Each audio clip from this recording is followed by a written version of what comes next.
Our tooth got in the way.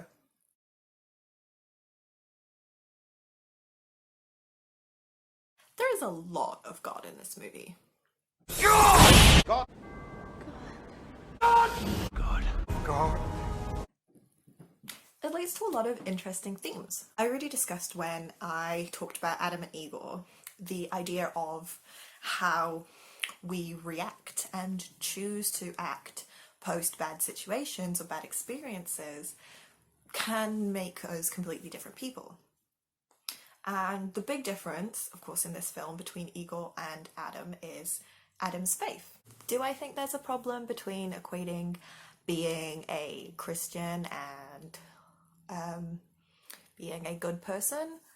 Yes. Even though this film does raise some criticisms of Christianity and people who claim to have faith, the main characters that we see, the main good characters that we see, are all people who believe in the Christian God.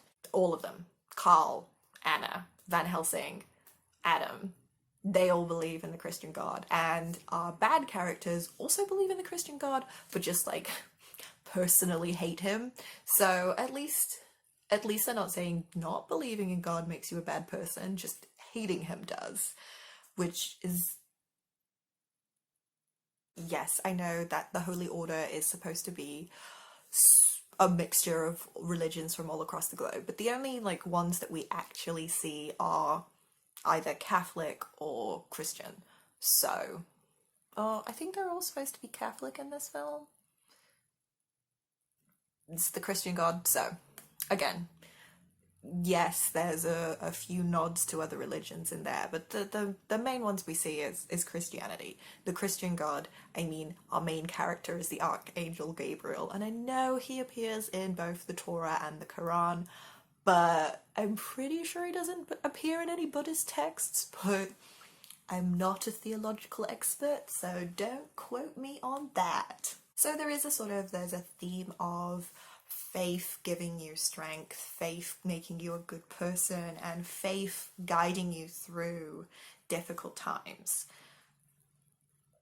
That's not necessarily in and of itself a bad theme. I just personally, as someone who is an atheist, don't like that equation, you know, the idea that you have to believe in God in order to be... To be clear, I'm criticizing that the movie equates being Christian with being a good person automatically, not that being a Christian makes you a good person is wrong. Even with the criticisms, and there are some criticisms, like for example, the Holy Order orders Van Helsing to destroy Adam, to kill, murder him, really. He's not an object, he's a person. So they order him to kill Adam, and even though... He isn't evil. Yes, but they say he isn't human either. Do they know him? Have they talked with him? Who are they to judge? There is that criticism that they're judging this being based solely on his existence and not on who he is as a person. Religious group hating a person based on what they are, not whether or not they're a good person. Where have I seen that before? Oh, doesn't ring a bell. With this idea of, you know, faith and God, we also have these themes of sin and punishment and forgiveness. Van Helsing regularly commits murder, which is a sin. However, he commits that in the name of God, almost, and he's acting as the hand of God, and God cannot sin. Therefore, is he worthy of punishment? Is he worthy of forgiveness?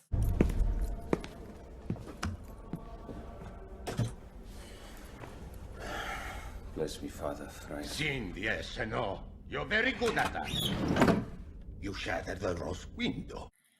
If you do a bad thing for a good reason, have you committed a sin? Should you be punished? And can you be forgiven? What do you remember? Not now, Carl. There must be something. I remember fighting the Romans at Masada. That was in 73 AD. You asked. It is said that Van Helsing lost his memory as punishment for his past sins. To have memories of those you loved and lost is perhaps harder than to have no memories at all. However, in his talks with Anna, he talks about how that maybe having memories of those you've loved and lost is actually worse than having no memory at all. Perhaps his lack of memory is a blessing, a forgiveness in part for his past sins by God. On the flip side of Van Helsing, what about the monsters he fights? These people who have been taken over by evil, do they deserve punishment? And can they be forgiven? To you, these monsters are just evil beings to be vanquished. I'm the one left standing there when they die and become the men they once were. Which leads me into another theme, forgiveness and redemption. There's actually quite a bit of what you could say is redemption. The brides of Dracula all seem to be redeemed of their vampiricness through death, and they may or may not get into heaven post this cleansing. Adam is redeemed of his isolation and his sort of sin of existence, really, when he saves Van Helsing and later Anna's life. Carl is redeemed himself when he saves Adam's life. Anna redeems Van Helsing by curing him of his vampirism, and she sacrifices herself in the process. But her family has just been redeemed of siring Dracula, of being the cause of Dracula being existing. So she's redeemed by the violent act that Van Helsing just committed. Basically, everybody getting redeemed. But what does redemption mean? And what does it look like? And this film kind of explores that. It seems to mainly be death. However, our main characters are redeemed of their sins through learning to trust each other, to love each other, to treat each other with compassion and kindness, and to reach out and actually help each other.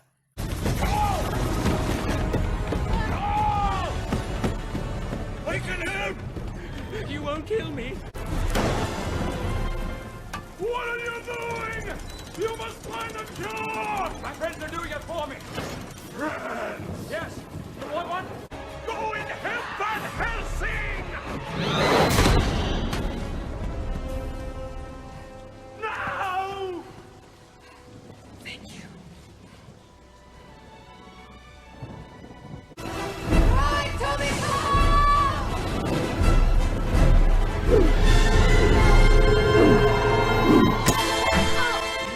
It's by connecting with each other that our main characters are redeemed of their respective sins.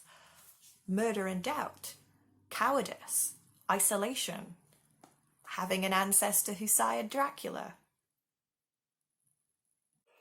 Look, I even have red tea. Like blood. The game. God v Satan.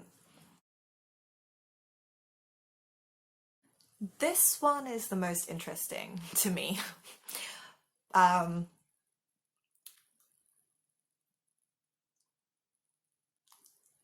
Lost my train of thought. This one is the most interesting to me, and if I might be totally running with something that was not intended.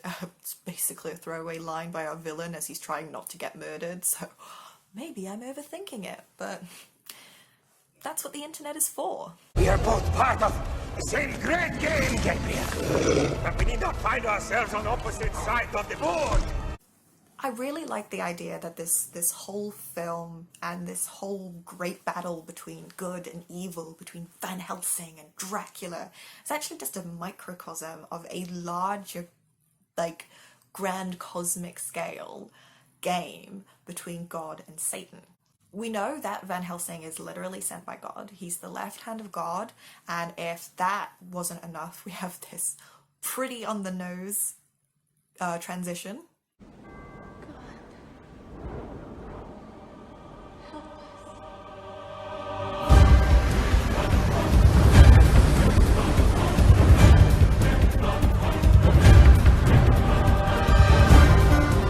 He's the one who killed Dracula before Dracula properly became Dracula.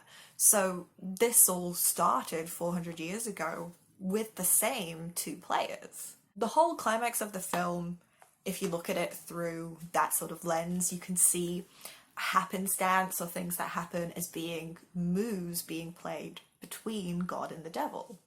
So lightning strikes Frankenstein, and one of them might be a coincidence, but the second one, just as he's, about to escape, that could be the devil lightning.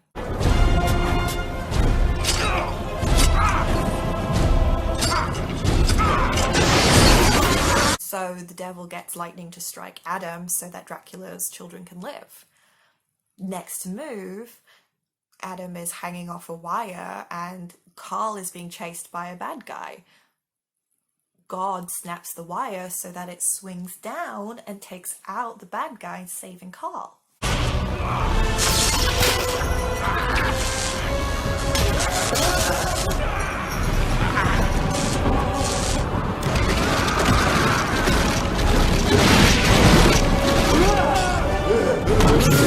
Devil lightning strikes the bridge, preventing Carl from crossing it and getting to Van Helsing to give him the cure. But God's move is to make sure that the bridge has a little part intact so Carl can still get across later on. You are being used, Gabriel! As was I! But I escaped! So can you! Dracula seems to believe that he was being used, that he was in a game, but he escaped and is now his own person. However, if you actually think about it in that way, he merely switched sides. It's like in checkers when you claim another piece. I think maybe further evidence for this, I'm real reaching right now, is that Van Helsing remains a werewolf once Dracula is dead. Now, in this movie, werewolves have been controlled by Dracula, and it's kind of implied that he created them, because he creates, all these evil things, and if he dies, they all die with him.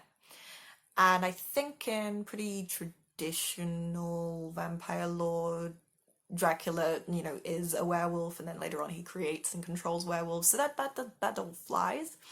But Van Helsing is still a werewolf once Dracula is dead, which suggests that Dracula is not the source of werewolves. Earlier we see a painting where two characters, one can either become a devil and feed on blood, or one can become a werewolf and fight the one and and they can kill each other.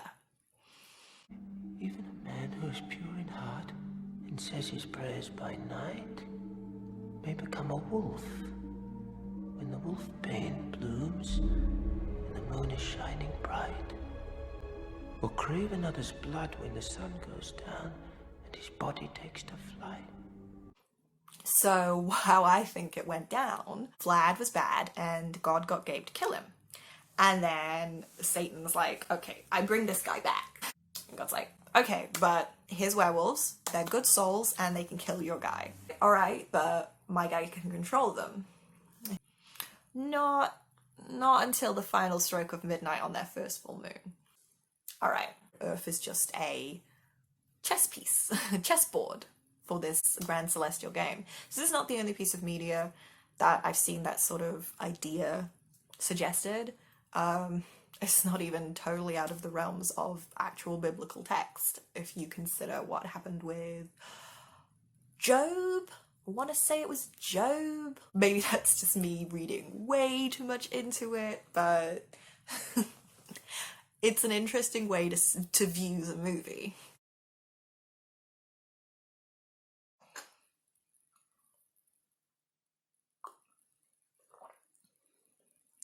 Werewolves! This movie got 'em.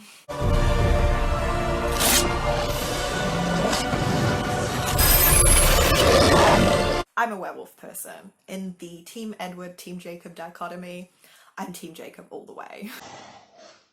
I love the transformations in this film. Literally ripping his skin off, bones cracking, the agony of it all.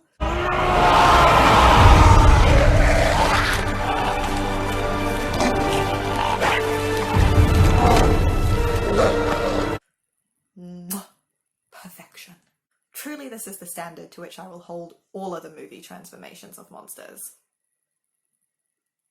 Good enough, you know, that took me 4 tries. The tonal shift. Ooh, I told you this movie was a mess, and I hope I sold you up until this point on how good it is, but let me just put that in perspective and say that the themes and the characters being so sort of wildly shifting and the influences being from so many different sources, the tonal shift is real. And it's jarring. It is, woof, someone did not put the clutch down when they shifted tones. It's just... I think the most egregious one is Anna has just found out in pretty much the most traumatic way that her brother is not only not dead, but he's cursed to be a werewolf and work for the person her family has been trying to kill for 400 years. And Van Helsing goes after the werewolf to kill him. And he ends up in the graveyard, and he talks to this character who's kind of built up but doesn't go anywhere. Like, he's in the first scene, he is creepy when they first enter the town, and then in this scene he's like kind of threatening Van Helsing. There seems to be a suggestion that he gets on with the bad guys, or at least is not a threat to them. He's digging graves at night in a vampire town. And then the werewolf kills him, and he falls into the grave, and his hat spins on his spade. It's like a wee comedy beat. And then immediately after that, Anna is like, "You can't kill him, he's my brother." And Van Helsing's like, "I know." And she's like, "What?" Falcon? Oh my god, you're alive. No. No. I see the wolfman hasn't killed you yet. Don't worry, he's getting to it. He's not your brother anymore, Anna! You knew? Yes. It's like, oh, whoa, we went from serious to comedy to serious too fast. That whole grave robber scene felt like it was from a completely different movie. That's possibly the most egregious one, but that happens pretty commonly in a film. It likes to jump back and forth, and it's not really just completely different, like genre shift almost. It's messy. It's messy. This lady, who is obviously not saying anything to anyone. Soaking wet. Fall through the floor of a cave.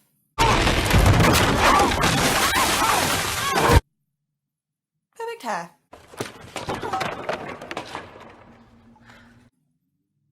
Okay, not to harp on about the excellent monster designs in this film, but this might be the only vampire movie outside of What We Do in the Shadows that actually like gets its worth out of the fact that vampires can walk on walls and ceilings.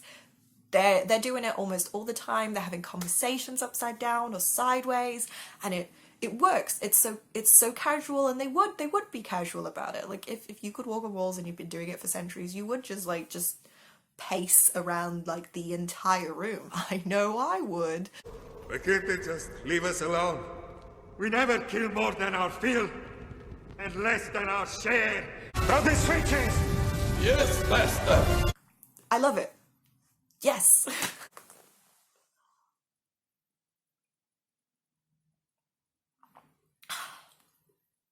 In conclusion, I love this movie. It is a Frankenstein's monster of a film, but something about the actors and the atmosphere and the themes and the monster designs all come together to make something that I think is really great. Each time I watch it, I notice something new or think about something differently. I don't think it's high art by any means, but I also don't think it's a bad movie in that any of this was badly handled. The score, the filmography, the script, the characters, the story, the plot lines, it's all really aptly done. Even though it has tonal issues and a little bit of genre jumping sometimes, overall, everything else ties it together, so it's a fairly seamless production. Whether you watch this because you want to enjoy a good movie, or you watch it because you want to enjoy a sort of cheesy bad movie, I think you're going to get something out of this, and I definitely recommend it. At the very least, you're going to get top tier monster designs and transformations. I'm